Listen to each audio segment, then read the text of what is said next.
मेरे प्रदेशवासियों,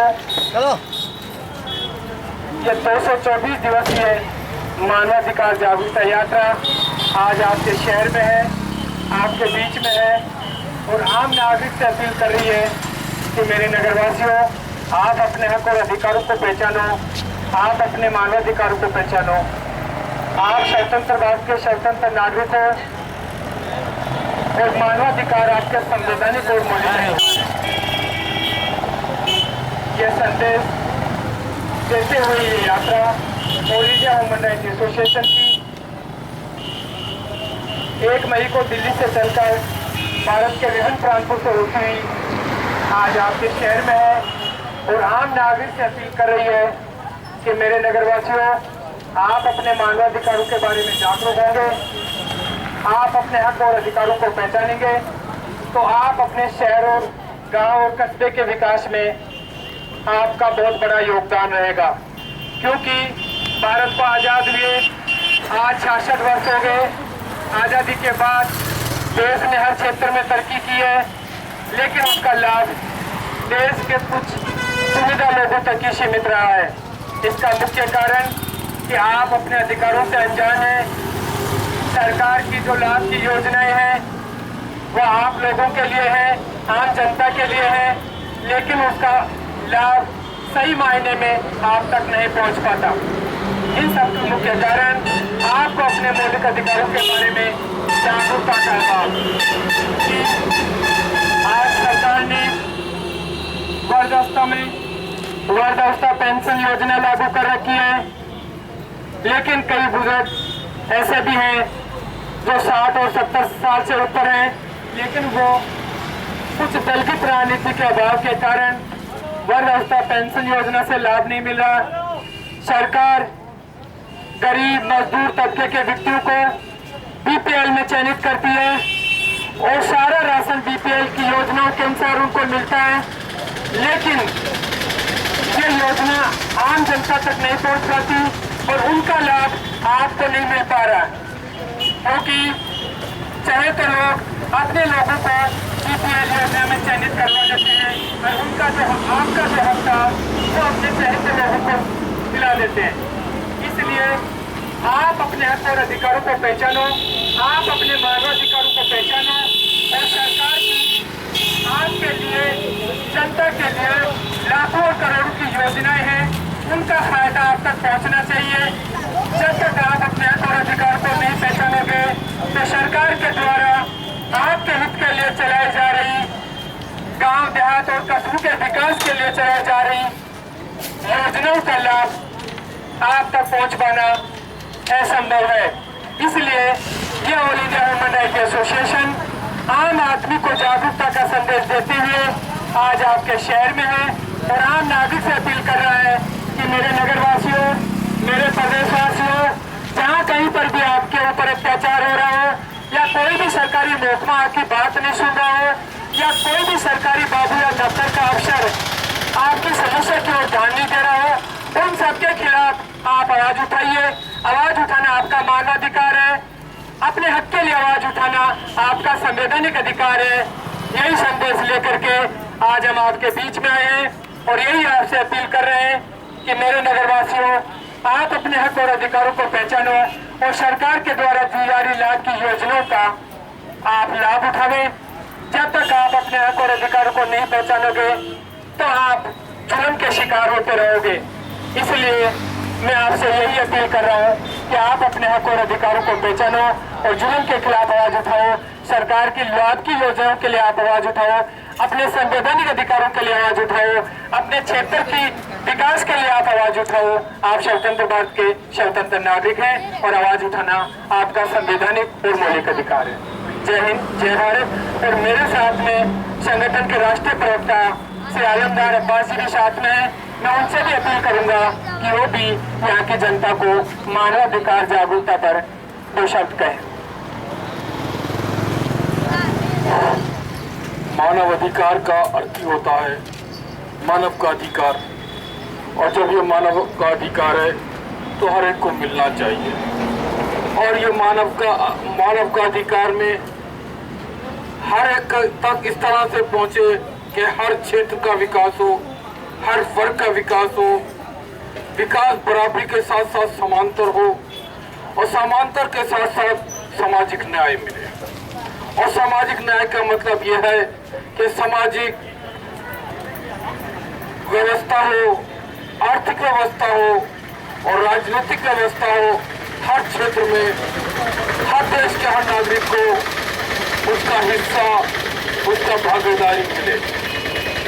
आप लोग आज हमारे देश में चाहे वो कृषि क्षेत्र हो, उद्योग क्षेत्र हो, इसमें मानव अधिकार की जब बात करी जाती है तो हमारा देश एक कृषि प्रधान देश है और हमारे देश की जो अर्थव्यवस्था है वो कृषि के ऊपर निर्भर करती है। और हमारा देश तभी तरक्की करेगा जब गांव देहात तरक्की करेगा।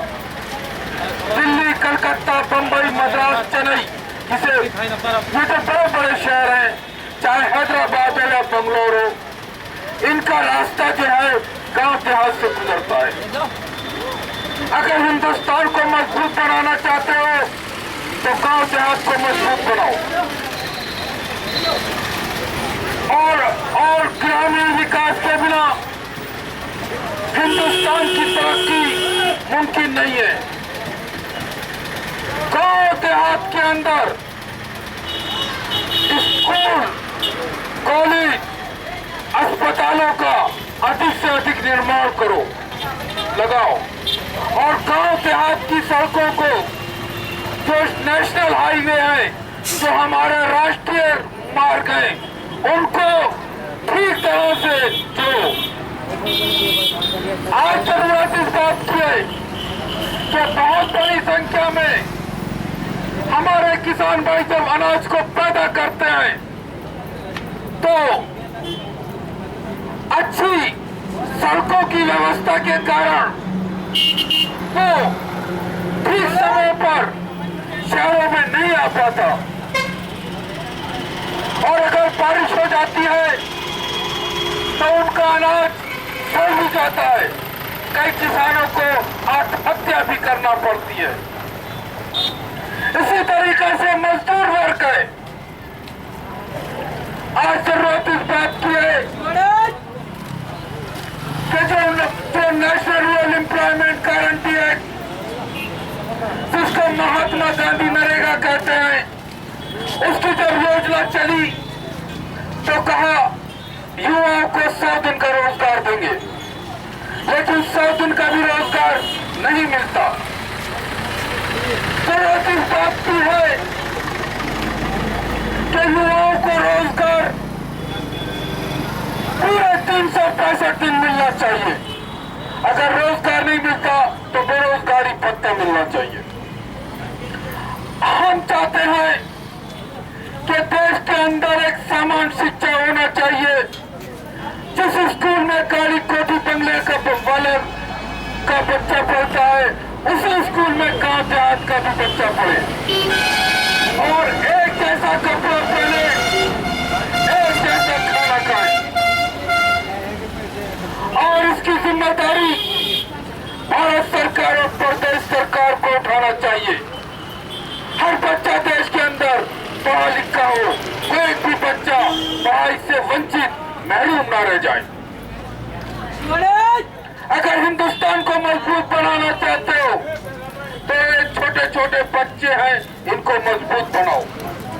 जितने ये मजबूत बनेंगे उतना मजबूत हमारा देश हिंदुस्तान बनेगा। आज जरूरत इस बात की है, जो बूढ़े लोग हैं, जिनकी उम्र 60 साल से अधिक है, सरकार ने जो उनको पेंशन की योजना चलाई है, लेकिन बहुत से लोग हैं उनको उसका पैसा नहीं मिल पाता। उन योजनाओं को पारदर्शिता, ट्रांसपेरेंसी के जरिए उन तक पहुंचाने की आवश्यकता है कि जो पूरे हो जाते हैं अपना जीवन जो है सुखी के साथ, आराम के साथ गुजार सके। हम इसकी रिपोर्ट राष्ट्रपति, उपराष्ट्रपति, प्रधानमंत्री, गृह मंत्री को देंगे योजना आयोग के उपाध्यक्ष को भी देंगे और सेक्रेटरी जनरल को भी देंगे। हमने ग्रामीण विकास के लिए जो योजनाएं थी, जिसे आप लोग, हमने कहा कि गांव देहात में छोटे छोटे बैंक खोले जाएं, जिसको कहा जाता है national agriculture rural development bank NABARD. उसके जरिए यह हुआ कि आप लोगों को इसी तरीके से गांव देहात में छोटे छोटे कारखाने, इंडस्ट्री लगाई जाए। Small scale development industry bank of India, जिसको आप लोग सिड भी कहते हैं, उसके हमने गांव देहात में योजनाओं को लागू किया। और हम चाहते हैं कि ये अधिक से अधिक हो। और जो सर्व शिक्षा अभियान है, इसके जरिए आप लोग जो भारत निर्माण है, जिसमें प्रधानमंत्री ग्राम सड़क योजना आती है, जिसके अंदर राजीव गांधी ग्रामीण विद्युतीकरण योजना, हर गांव में हर जगह जगह बिजली पानी की व्यवस्था का है, निर्माण का योजना है। तो ये जो कार्य जो है, ये सभी मानव अधिकार से संबंधित है। मानव अधिकार का संबंध तो ये होता है, हर एक को रोटी मिले, हर एक को कपड़ा मिले, हर एक को मकान मिले। और हम 2014 में एक नई योजना चला रहे हैं, जिसके जरिए टीच वन ईच वन, हर एक व्यक्ति को पढ़ाए, ताकि देश में कोई अनपढ़ ना रहे, चाहे वो बच्चा हो, युवा हो या हमारे बूढ़े भाई बहन, चाचा चाची हो। ये योजना का ये लाभ होगा कि आप लोगों को सूचना का अधिकार मिला है, राइट टू इंफॉर्मेशन एक्ट जिसे कहा जाता है। उसके जरिए अगर आपको दवाई नहीं मिलती, आपको कोई परेशानी है, आप सूचना के अधिकार के जरिए जानकारी प्राप्त कर सकते हैं। लेकिन यह सूचना का अधिकार उन्हीं तक पहुंचता है जो पढ़े लिखे लोग हैं।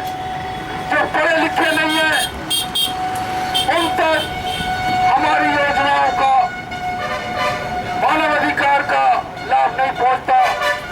हम शहरों में भी जा रहे हैं, गांव देहात में भी जा रहे हैं, झुग्गी झोपड़ी में भी जा रहे हैं, ताकि मानव अधिकार हर एक को मिले। मैं अलमदारा